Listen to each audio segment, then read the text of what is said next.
మొదటి రోజు ముగిసేసరికి భీష్ముడు యుద్ధభూమిని రక్తంతో నింపాడు. కురుక్షేత్రం.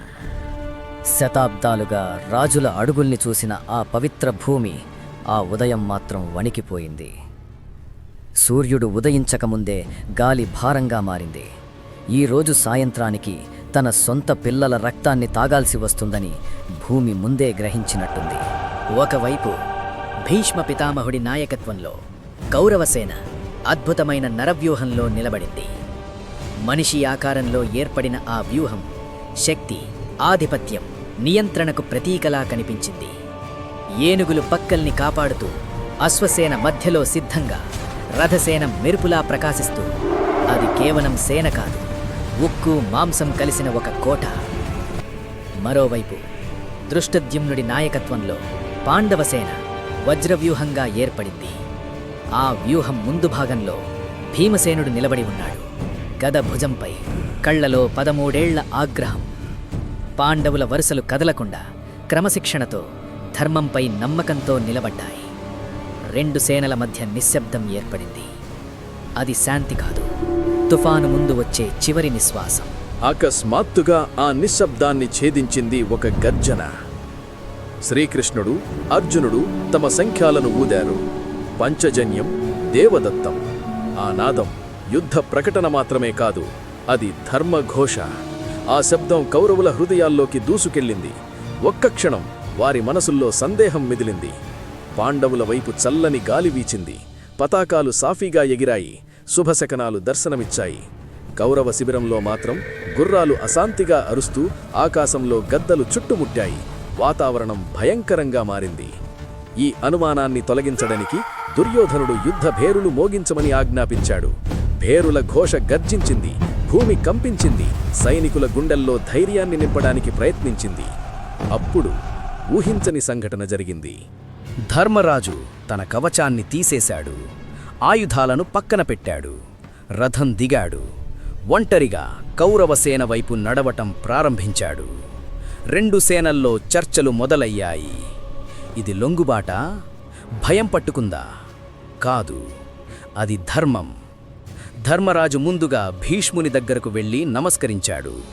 భీష్ముని కఠినమైన ముఖంలో సున్నితమైన చిరునవ్వు మెరిపించింది. విజయం నీదే కావాలి అని ఆశీర్వదించాడు.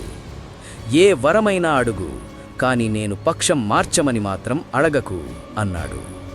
అప్పుడు ధర్మరాజు అడిగాడు, మిమ్మల్ని ఎలా జయించగలం? భీష్ముడు స్వల్పంగా నవ్వాడు. సమయం వచ్చినప్పుడు చెబుతాను అన్నాడు. ద్రోణాచార్యుడు కూడా ఆశీర్వదించాడు. కృపాచార్యుడు విజయాన్ని కోరాడు. శల్యుడు ఒక విచిత్రమైన వరమిచ్చాడు. కర్ణుడి సారథిగా ఉన్నప్పుడు అతని ఆత్మవిశ్వాసాన్ని మాటలతో దెబ్బతీస్తాను. ధర్మం శత్రు శిబిరంలోకి వెళ్ళి మరింత బలంగా తిరిగొచ్చింది. తిరిగి రథంపై ఎక్కే ముందు ధర్మరాజు ప్రకటించాడు, ఎవరైనా కౌళుమపక్షం నుండి ధర్మం వైపు రావాలనుకుంటే పాండవులలో ఒకడిగా స్వాగతిస్తాం. ఆ క్షణంలో యుయుత్సు ముందుకొచ్చి పక్షం మార్చాడు. కౌరవ శిబిరంలో ఒక చీలిక పడింది. ఇదంతా జరుగుతుండగా శ్రీకృష్ణుని చూపు కర్ణునిపై పడింది. భీష్ముడున్నంతవరకు పాండవుల వైపురా, తర్వాత తిరిగి వెళ్ళు అన్నాడు. కాని కర్ణుడు తిరస్కరించాడు. నన్ను ఎగతాళి చేసిన ప్రపంచంలో నన్ను గౌరవించిన వాడిని వదలను అన్నాడు. అంతలో అర్జునుడన్నాడు, రథాన్ని 2 సేనల మధ్యలో నిలుపు. రథం మధ్యలో ఆగింది. అర్జునుడు తన బంధువులను చూశాడు, గురువులను చూశాడు, స్నేహితులను చూశాడు. గాంధీవం చేతిలో వణికింది. ఇవాళ నేను వీరిని ఎలా సంహరిస్తాను అని అతని హృదయం తడబడింది. అప్పుడు శ్రీకృష్ణుడు మాట్లాడటం ప్రారంభించాడు. ఆత్మ శాశ్వతత్వం గురించి, కర్తవ్య మార్గం గురించి, ధర్మస్వరూపం గురించి ఉపదేశించాడు. ఒక క్షణం విశ్వరూపం దర్శనమిచ్చాడు. అర్జునుడి సందేహం చెదిరిపోయింది.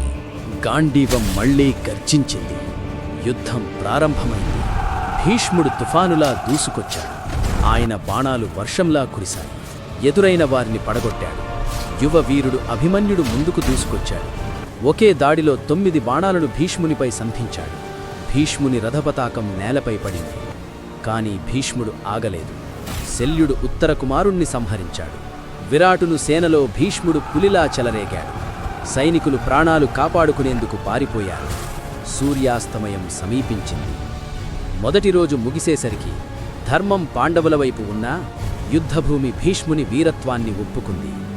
మొదటి రోజు ముగిసింది, కాని విధియాత్ర ఇప్పుడే ప్రారంభమైంది. మొదటి రోజు ముగిసింది, కాని భీష్ముడి ప్రతాపం ఇంకా తగ్గలేదు. రెండవ రోజు యుద్ధం మరింత భయంకరంగా మారింది. మరుసటి భాగం కోసం మా తెలుగు ఐఏ కథలు ఛానల్ను అనుసరించండి.